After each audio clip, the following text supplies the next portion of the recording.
Nous vous le disions en ouverture ce matin, nous avons choisi de parler de la gouvernance de notre pays. Ce matin, nous avons choisi d'interroger ceux qui nous gouvernent dans notre pays ayant trait justement à cette gouvernance. Dirigeants du Cameroun et gouvernance, quel est le regard que nous pouvons poser sur ce fait? Je recommence par M. Niek du PCRN.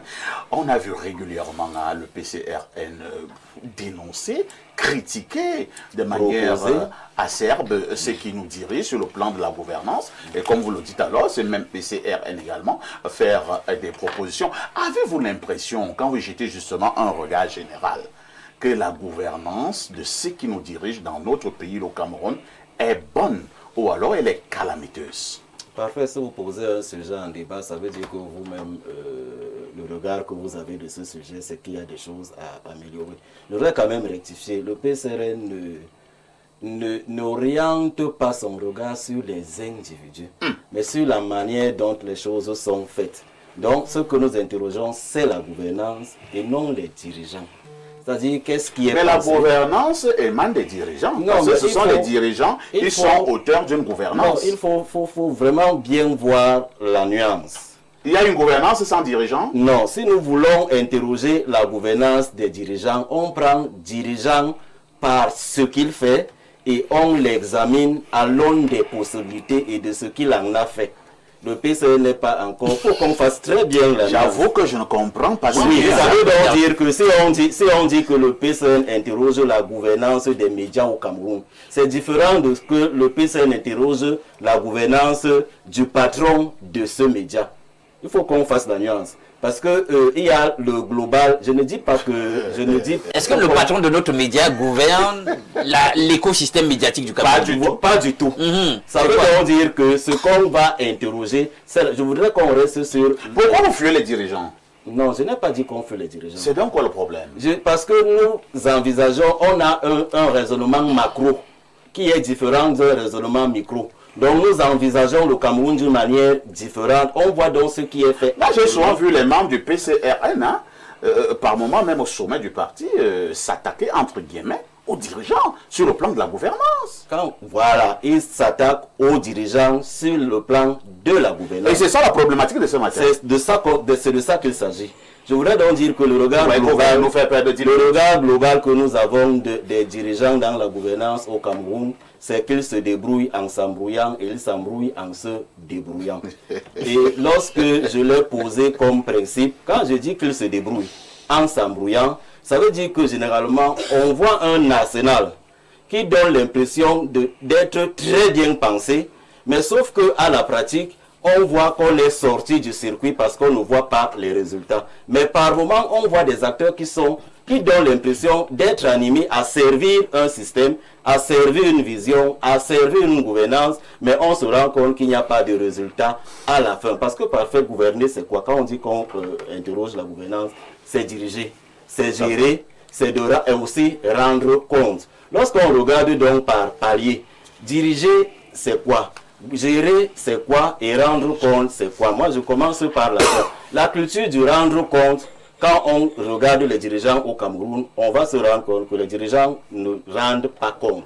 Et lorsqu'on ne rend pas compte, quelle que soit la bonne volonté qui anime celui qui agit, quel que soit même ce qu'il fait, tant qu'il ne rend pas compte, tout le monde a l'impression que rien n'est fait parce qu'à l'aune du concret, on ne voit rien. On est dans un système, quand je dis qu'il s'embrouille en se débrouillant, lorsque vous prenez par exemple la matrice du Cameroun émergent à l'horizon 2035, vous voyez les deux axes qui concrétisent cela.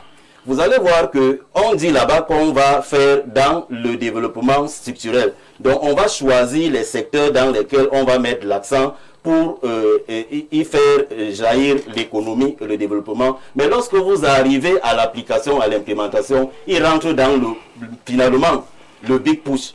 Donc, ils se mettent à tout faire au même moment. On vous dit au Cameroun qu'on doit construire le chemin de fer. On doit construire les aéroports modernes dans les 10 régions. On doit faire ci, on doit faire ça. Alors qu'on n'a pas d'argent, alors qu'on sait qu'on ne gère même pas d'abord le système de passation de marché, le système de contrôle. La corruption est devenue la règle et la déception. On se met donc à faire tout ça. C'est pour ça que nous sommes convaincus au PCRN que le régime actuel, dans sa gouvernance, il s'embrouille en se débrouillant et il se débrouille en s'embrouillant. Donc, il faut que les gens choisissent ce qu'ils peuvent faire, qu'il y ait un suivi, qu'ils s'y investissent et qu'on puisse les contrôler. Je ne sais pas si c'est fait à dessein, à leur niveau, de vendre quelque chose et de faire autre. Je n'ai pas envie de les condamner, mais l'impression qu'on a dans le concret, c'est qu'ils annoncent très peu de choses. Ils se mettent à s'engager sur beaucoup de choses pour finir. On est noyé, on est perdu, rien ne sort de là concrètement. Professeur Noubissi, au niveau des grands organismes internationaux, les autres aiment appeler ça les organismes de Bretton Woods, l'aspect ayant trait à la gouvernance occupe une place centrale, une place de choix au niveau de l'évaluation des pays au niveau du monde entier. Alors ce matin, nous avons voulu disserter sur cette gouvernance qui regarde le Cameroun. Quel regard jetez-vous sur la gouvernance des dirigeants du Cameroun? Merci beaucoup, monsieur Parfa, ici. Je vais prendre ce sujet comme si j'étais un enseignant, parce que quand on demande de porter un regard, c'est que l'enseignant doit d'abord faire le travail qui est le sien, c'est-à-dire il lit d'abord la copie avant de l'évaluer. Alors avant de lire la copie, je vais d'abord apporter quelques éléments de conceptualisation, quelques éléments conceptuels.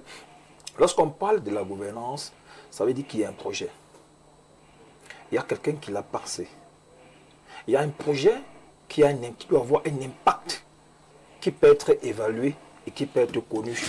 C'est pourquoi souvent ce qu'on appelle les conseils ministériels ou encore des moments où tous ceux qui se dirigent se regroupent pour se dire est-ce que l'objectif qu'on s'est donné après 3 mois, après 6 mois, a été atteint.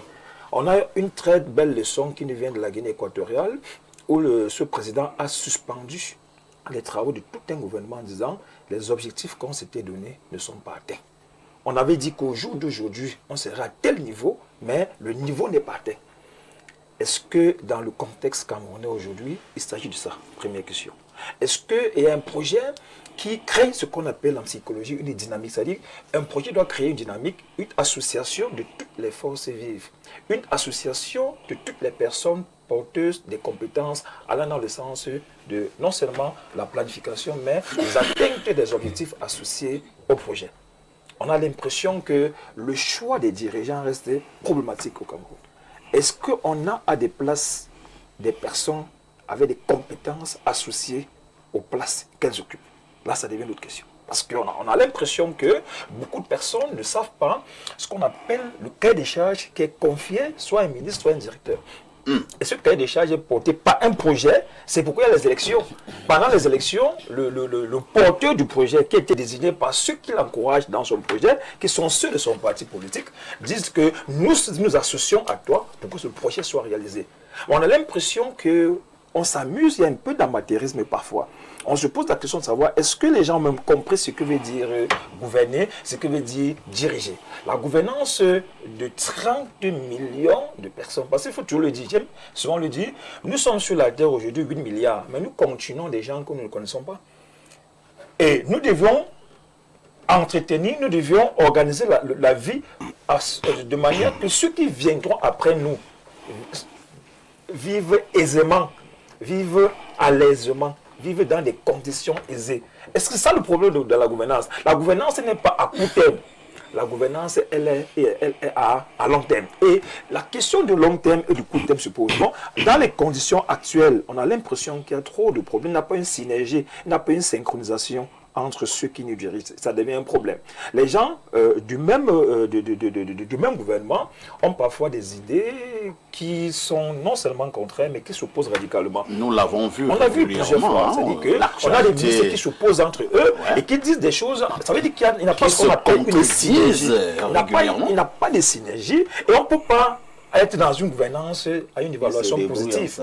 Il n'y a pas une évaluation positive qu'on peut apporter lorsqu'on constate que ces gens ne sont pas portés par une même dynamique, c'est-à-dire par des objectifs communs qui doivent avoir ce qu'on appelle un moment de synchronisation, c'est-à-dire un moment de rencontre. Et chaque personne devait savoir que quand on t'a confié une tâche pour diriger les individus, pour décider du destin des individus, c'est une tâche qui est extrêmement précieuse.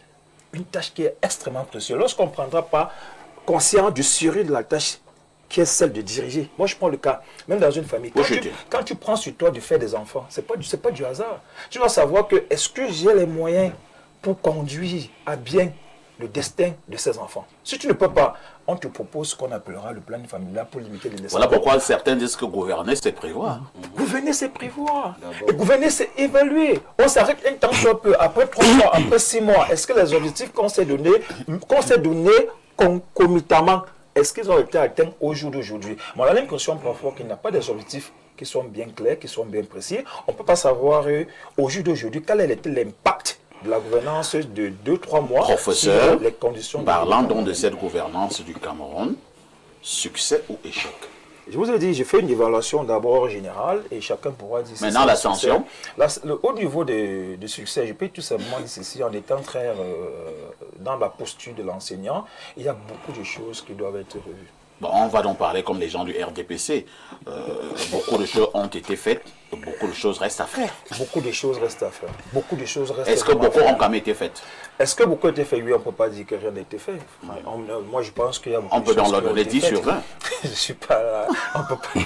Mais je dis quand même que des choses ont été faites et beaucoup restent encore à faire. Et il faut un réel changement de mentalité. Il faut que les gens mettent dans leur esprit que lorsque tu portes le destin d'un individu, tu ne dois pas compromettre ce que le grand Babu avait prévu pour lui. Bernard Oona, il y a quelques années, cela avait été annoncé en grande pompe en République du Cameroun, les feuilles de route. Si mes souvenirs sont exacts, c'était à l'époque du ministre, lui, Paul Motazeu, au moment où il était secrétaire général des services du premier ministère. Et on avait d'ailleurs donné des deadlines, c'est-à-dire qu'après 6 mois, et c'est lui, Paul Motazeu, qui était l'évaluateur. Après 6 mois, on devait évaluer où en sommes-nous, les objectifs ont-ils été atteints, est-ce qu'il y a des recommandations, ainsi de suite. Et moi, je vous pose donc cette question, les feuilles de route au Cameroun, où en est-on? Les feuilles de route, je vais en parler après. Je voudrais d'abord, parfois ici, je voudrais dire merci à une grande dame, parce que le travail qu'elle fait depuis quelques années, quand vous la suivez, vous avez toutes les réponses à votre thématique de ce matin. Quand vous suivez rigoureusement le professeur Bivolé sur les problèmes de gouvernance au Cameroun et de management, vous êtes fixé sur le sort de notre pays, le Cameroun. Donc je voulais lui dire merci pour ce qu'il fait pour les Camerounais, pour qu'on soit édifié sur cette gouvernance. Maintenant, le professeur parlait d'un projet, évidemment. Prenons le cas du Cameroun. Il faut un projet. Quelqu'un a porté un projet, c'est le président Biya. Tout à fait. Il porte un projet d'ailleurs très magnifique. Il va aux élections, il gagne, le peuple lui fait confiance. Et donc quand il a ce projet, il revient donc sur la gouvernance, il doit implémenter son projet. Il cherche le capital humain. Il recrute donc lui-même des personnes à qui il confie un pan de son pouvoir. Parce que lui, il a été élu, il est l'émanation du peuple. Et il donne donc le pouvoir à des gens. Quand ils arrivent, ils ne comprennent rien ou bien font semblant de ne rien comprendre. Ils se préoccupent à chercher leurs intérêts. Et du coup, parfois ici, la gouvernance est donc plombée. Le professeur Biolé nous parle d'un cas, sans vouloir stigmatiser qui que ce soit. Il prend l'exemple de quelqu'un qui était préfet. Un préfet, il a pris à l'ENAM le commandement, etc., etc., etc. Et du coup, parce qu'il est dans un couloir ou dans un clan, il est nommé directeur général. Est-ce que vous voyez comment un préfet peut partir de préfet pour le commandement et directeur général pour gérer des milliards et des milliards et des milliards? Mais pourquoi jeter simplement ce DG en pâture? Non, elle ne le jette pas en pâture. Puisqu'elle a... C'est un cas d'école. Oui, c'est un cas d'école. Ancien préfet devenu DG. Oui, c'est un cas d'école. Au Cameroun... Le professeur Biolé, qui est enseignant... En quand même, Aïdjo, qui a dirigé le pays pendant 22 ans, avait des résultats bien connus. Il était un expert en management? Non, il était un patriote et puis il avait donné le ton. Il a donné le ton, c'est ce qui faisait que... C'est la preuve de ce qu'il faut jamais... Je suis en train d'avancer. Expert en management, il faut dire bien du mieux diriger. C'est pour ça que j'ai dit que le président Biya fait son casting. Lui-même, il sait là, il va prendre ces gens. Dès qu'il leur confie un pan de pouvoir, soit les gens laissent délibérément les missions qui leur sont assignées pour s'occuper de leurs intérêts propres. C'est ça le vrai problème. Et donc ici, il faut remarquer que Il y a, d'abord, c'est une actualité récente, il y a un mois et demi, la Banque mondiale a sorti le classement des 16 pays les mal gouvernés au monde. Le Cameroun était dans le classement de ces 16 pays. Ce n'est pas beau, mais pour répondre simplement à la question, la gouvernance de nos dirigeants est catastrophique. Et comment tu Elle sais? est même cataclysmique. Oui. Parfois, ici, nous sommes dans un pays où les gens gèrent comme ils veulent. Quand tu dis ça, Oui. Est-ce que tu sais qu'on nous écoute ailleurs? Bon, Vous êtes en train de faire On ne une peut plus. campagne du parfois pays. ici, je n'étais pas là quand vous avez choisi la thématique. Les gens Moi, qui j'étais sont chez moi. à Dubaï, en Chine, oui. en Inde, Oui. ils ont maintenant du mal à venir investir au pays. Ils n'ont- Donc, tu ils peux n'ont- dire que la gestion est catastrophique. Oui. Elle est, tu as dit Cataclysmique. Cataclysmique. Tu comprends ça? Oui. Oui. Est-ce qu'un investisseur peut encore venir au pays? Il va venir. Il va venir parce que l'investisseur qui vient au Cameroun, il sait comment ça fonctionne. Parce que les gens qui prennent notre or à l'Est là, ils sont même gardés. connais? Ils sont gardés. Tu les connais? Ils sont gardés. Donc, le problème de la gouvernance dans notre pays, parfois ici, est un problème systémique.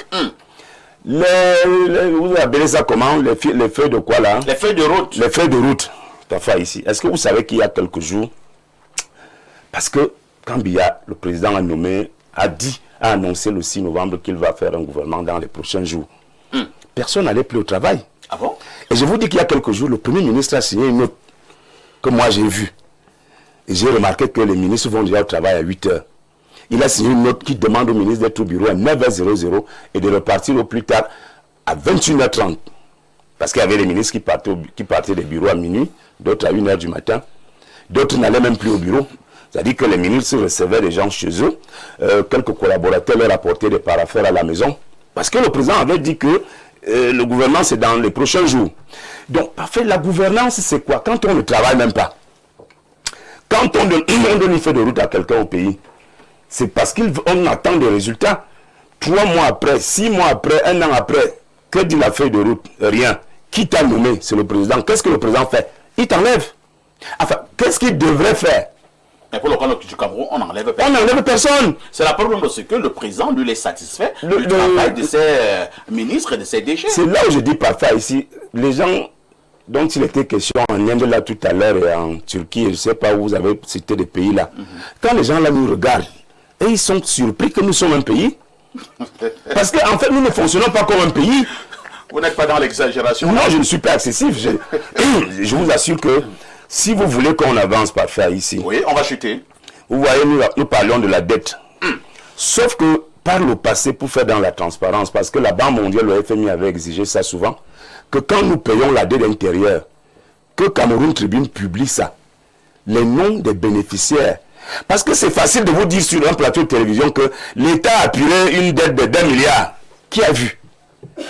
Moi, je connais les mêmes prestataires qui attendent les paiements. Ils n'ont pas changé. Donc, il faut toujours nous publier la liste là, à Cameroun Tribune ou à la télé, qu'on ne peut pas publier à la télé. On publie à Cameroun C'est à Tribune. ceux qui ne vont pas publier. Non, ça veut dire qu'il y a plus un problème. Vous comprenez qu'il y a un problème. On sait que c'est beau qu'on publie ton nom, on dit qu'on t'a publié payé à Non, ils publiaient souvent. Ils avaient fait. Oui, ils ont publié. Pourquoi ne publie non plus? C'est parce que c'est louche. S'ils ne publient pas, c'est parce que c'est louche. Il faut publier pour nous montrer, démontrer que, effectivement, l'État a payé une dette à hauteur de. Et voici les bénéficiaires. Parce que les bénéficiaires, ce n'est pas le nom ce n'est pas le nom des individus, c'est le nom des entreprises. C'est des personnes. C'est des personnes morales, ce n'est pas des personnes physiques. Donc on ne dit pas que parfait ici, non, on écrit le firmament. Doit prendre 500 millions. D'avoir bénéficié de. Bon, c'est une façon de parler, c'est une façon de parler. Bon, d'accord. Alors, on prend ça et on dit, voici la bonne gouvernance. On ne donne pas des bons exemples. Tu ne connais exemple, pas TV. Non, pas du tout. Bon exemple. Tu connais bons exemples, tu ne Oui, connais pas. non, je lève le bon Je prends exemple. le moins cher. Je prends le moins cher. Fadima Toubongono, si je m'en tiens à ce qui a été dit par certains sur ce plateau, il en ressort que ceux qui dirigent, ceux qui gouvernent le pays, gouvernent de manière catastrophique et c'est très dangereux. 1. Vous êtes d'accord avec cette manière de voir les choses? 2. Que faut-il faire pour que nous sortions de l'auberge?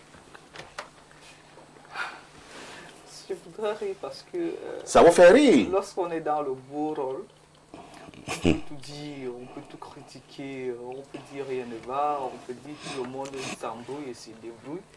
Mais dès qu'on est mis au fait de l'exercice du pouvoir ou bien de la gestion d'une structure, on se rend compte qu'il y a une différence entre discourir et agir. C'est pour cette raison que dans la notion de gouvernance, il y a, qui peut être intégré comme l'art de gérer les affaires publiques ou privées. Il y a la notion d'efficacité, il y a la notion de transparence, il y a la notion d'efficience. Parce que lorsqu'on, tout à l'heure, je ne vais pas revenir sur ce qu'a dit le docteur Nubissi, le professeur Nubissi, déjà il faut un projet. Et lorsqu'il y a le projet, il y a la feuille de route. Quoi qu'on dise, on ne peut pas dire que nous sommes dans une navigation à vue. De manière structurelle, le Cameroun est organisé et démembré. Il y a l'exécutif, il y a le gouvernement, il y a les collectivités locales décentralisées qui font partie intégrante de la gouvernance.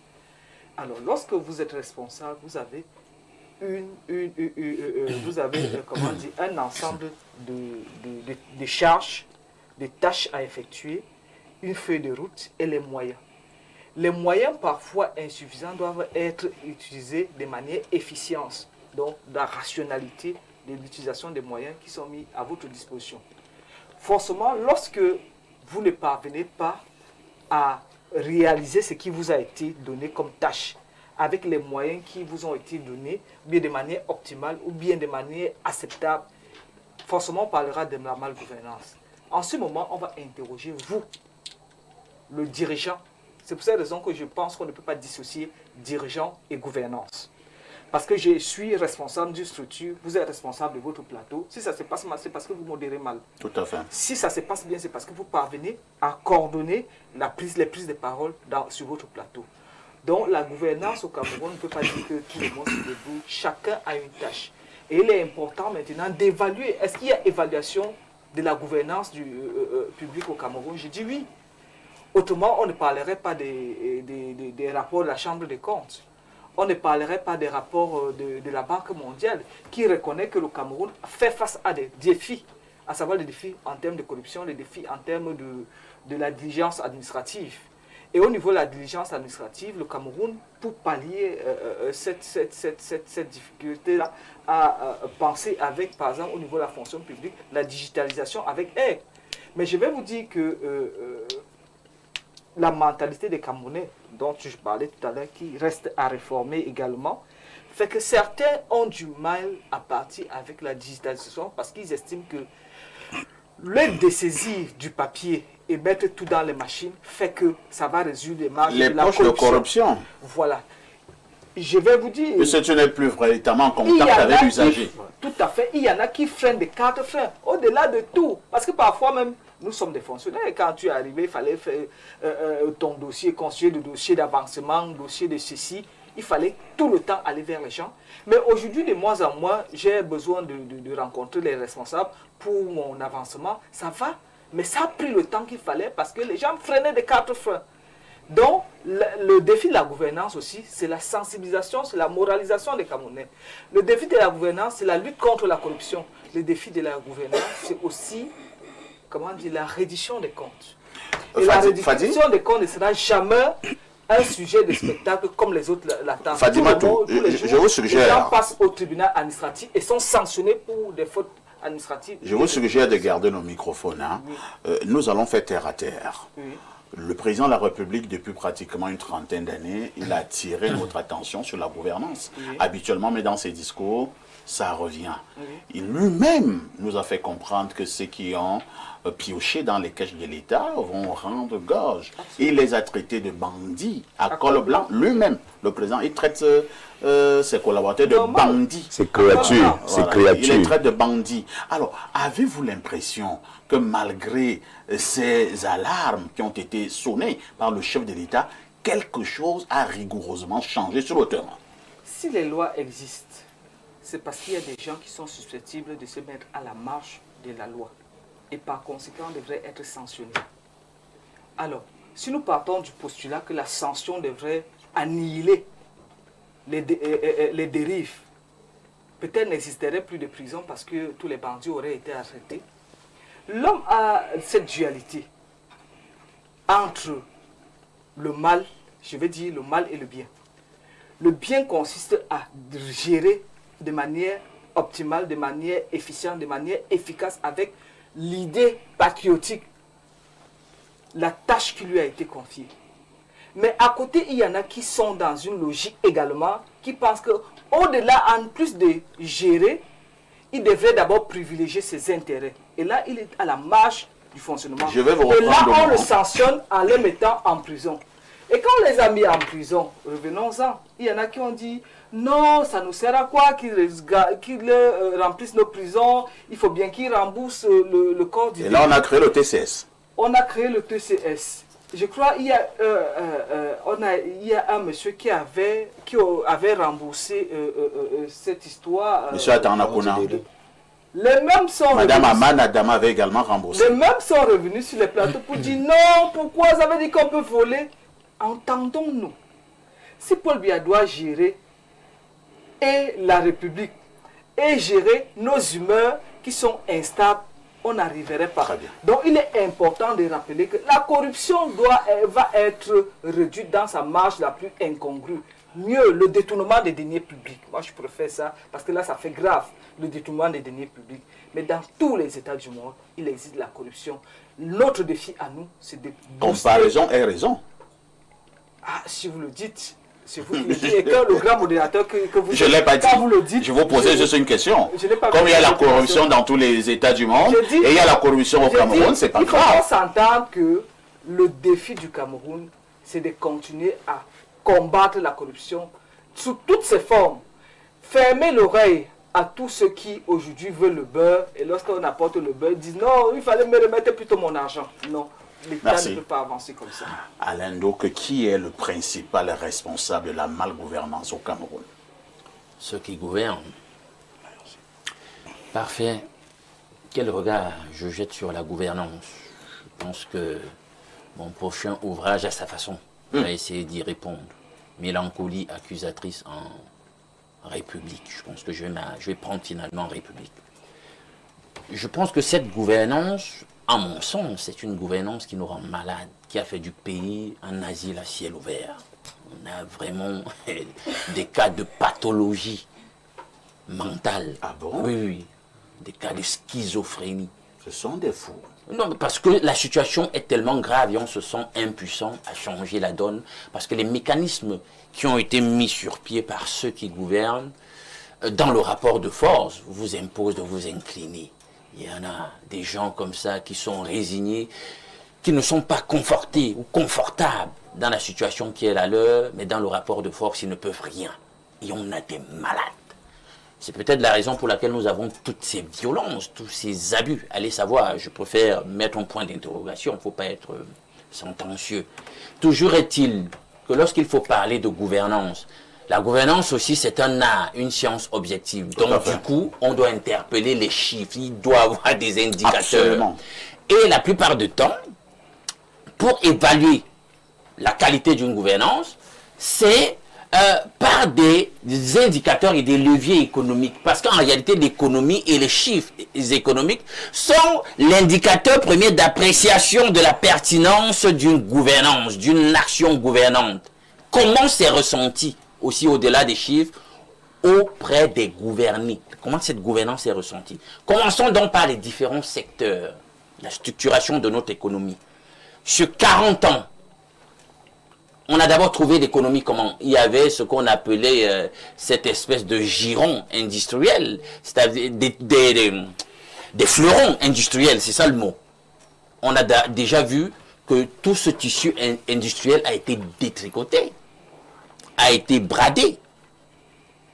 Et il y a même des paradoxes parfaits, puisque certaines entités même de production ont subi une certaine braderie au travers de la privatisation. Quelques décades plus tard, on vous dit non, maintenant on va les renationaliser. Sur le plan objectif, on est amené à se poser des questions. Quelle était donc la pertinence de l'action de la braderie initiale quand vous avez vendu relativement moins cher par le passé, puis vous rachetez plus cher par la suite, avec même une colossale dette pour certaines des entités que plusieurs générations devront éponger? Il y a ça, ce genre de questions qu'on se pose. Vous allez dire que vous gouvernez bien dans un pays où les gens ne mangent pas? Les gens sont encore là tellement liés par des besoins primaires. L'agriculture, quelle est la place que l'action gouvernante a accordée à ce secteur, au secteur primaire? Les Camerounais sont toujours là à tirer le diable par la queue. On n'a pas cette agriculture de 3e génération ou de 4e qu'on devrait avoir. Même la simple machinerie dans le secteur en question, nous n'en avons pas. Nous importons même ce que nous devons manger. Voilà où nous en sommes encore rendus. Des gens à qui nous exportions hier encore, aujourd'hui, les mêmes produits, nous les importons de chez eux. C'est très dangereux. Nous voyons donc déjà que sur le plan donc de la transformation structurelle, notamment l'industrialisation, les indicateurs n'ont pas changé. Nous sommes toujours là quelque part, on stagne vers 20%. Eux-mêmes ne peuvent pas nier que justement la transformation structurelle du pays n'a pas démarré et ne donne même pas l'impression qu'on pourra, puisque maintenant sur le plan économique, voilà, sur le plan financier, nous sommes là à la lisière du défaut de paiement. Comment on va donc booster l'économie en question dans une telle situation d'étroitesse sur le plan financier? Donc c'est un problème. Maintenant, les problématiques, parce que on a toujours félicité la gouvernance camerounaise, même les institutions internationales, sur au moins l'indicateur d'une certaine stabilité institutionnelle. On voit notamment que récemment, on a eu une attaque contre la stabilité institutionnelle au travers de ce décret, vrai faux décret, appelons-le comme ça, qui nommait un certain vice-président et qui n'a pas été lu. Donc même au niveau institutionnel, c'est devenu chrysogène. On ne peut plus répondre totalement d'une certaine stabilité. Interpellons à un autre niveau de stabilité la crise notamment sécuritaire qui agite 2 régions du pays. Parfait. Est-ce qu'elle est, en termes de gouvernance de crise, est-ce que ça a été bien fait? Puisque de temps à autre, on a des spasmes de ce côté-là et on nous dit, voilà, tel nombre de nos forces de sécurité, tels civils ont été tués ou alors encore telle personne parmi ceux qui mènent cette espèce d'action irrédentiste sont morts. Bon, vous voyez qu'à ce niveau aussi, ce n'est pas réglé. Maintenant, au niveau du tertiaire, est-ce que les indicateurs sont bons? Oui, il y a une certaine émulation dans les métiers du numérique qui fait partie du secteur tertiaire aujourd'hui. Mais comment vous allez réussir à dynamiser votre économie quand déjà le fondamental, qu'est l'énergie même n'existe pas? On le sait. La nouvelle économie numérique fonctionne sur l'énergie. Elle consomme énormément d'énergie. Alors, le problème même d'énergie n'est pas résolu. La stabilité du réseau Internet, c'est totalement... je ne vais pas utiliser les adjectifs de l'aîné Bernard, mais nous savons que c'est approximatif. Ce n'est pas ça. Il y a encore ce matin, je passais même un appel pour un simple appel GSM. Vous appelez au bout d'un moment, il y a un blanc qui se crée. Vous parlez de part et d'autre, vous ne vous entendez pas. Est-ce que c'est dans un tel état des choses, à un moment où on parle de la 4e révolution industrielle sous d'autres cieux, que nous, on pourra avoir des prétentions finalement à dynamiser le secteur tertiaire? Donc c'est un tout où finalement la note à donner n'est même pas médiocre. Sans vouloir utiliser... Elle est comment? Non, même pas insuffisant. Même pas. Elle est quoi? Nulle? Non, pas nulle non plus. Parce qu'il y a quelque chose, mais c'est pas reluisant. C'est décevant. Merci. Disons ça comme ça. Quelqu'un me dit ici, agréable journée à tous et bon début de semaine à toi le magicien de la galaxie audiovisuelle. La semaine dernière, lors d'une de vos émissions, j'ai vu la peine qu'avait l'un des invités membres du RDPC à répondre à la question, mais qui, à la fin de ses propos, avait reconnu que nous sommes dans une gouvernance hors du commun. Aucun pays au monde ne fonctionne comme le nôtre. À cet effet, je suis en train de commettre un livre intitulé « Comment vivre au Cameroun sans être fou ». C'est bien dit. J'ai vu ça. C'est ce que nous disions tout à l'heure. C'est-à-dire que nous sommes en asile à ciel ouvert. L'honnêteté intellectuelle voudrait qu'il dise que c'est déjà, ça circule. J'ai vu un livre qui circule. J'ai vu un livre. Oui, j'ai vu un livre qui circule. Non, c'est pas lui. Si les gens commencent à ne pas être honnêtes en restituant, comment dire, ce qui a été... Il a plagié un autre auteur. Non, mais est-ce que le livre en question existe d'abord? C'est un... Non, c'est Moi, j'ai vu le livre. J'ai vu le livre. Comment vivre au Cameroun sans être foutu, sans devenir Tu fou? vois une couverture, est-ce que ça veut dire que le livre existe? Non, déjà, il faut déjà dire que tu as plagié. Avec bonjour. des gens comme ça, c'est que le Cameroun va se développer. Bonjour, parfait. Ici, le dernier jeudi spiritualité, ton plateau, c'était un véritable ring. J'ai à peine eu le temps d'entendre.